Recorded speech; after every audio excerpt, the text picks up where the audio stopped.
चली ना बहाना तोहार ननदी, कैसे झुलनी है रानी तोहार ननदी, कैसे झुलनी है रानी तोहार ननदी। चली ना बहाना तोहार ननदी, कैसे झुलनी है रानी तोहार ननदी, कैसे झुलनी है रानी तोहार ननदी।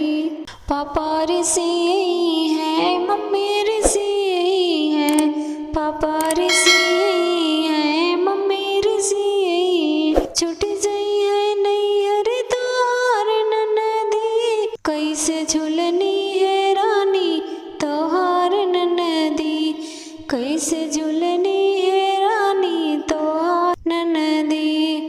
चाचा ऋषि है चाची ऋषि है, चाचा ऋषि है चाची ऋषि है, छूट जाई है नैहर तोहार ननदी, कैसे झुलनी है रानी तोहार ननदी, कैसे झुलनी है रानी तोहार ननदी। भैया ऋषि है भाभी ऋषि है, भैया ऋषि है भाभी ऋषि, छूट जाई है नैहर तोहार ननदी, कैसे झुलनी है रानी तोहार ननदी, कैसे झुलनी है रानी तोहार ननदी, कैसे झुलनी है रानी तोहार ननदी, कैसे झुलनी है रानी तोहार ननदी। चली ना बहाना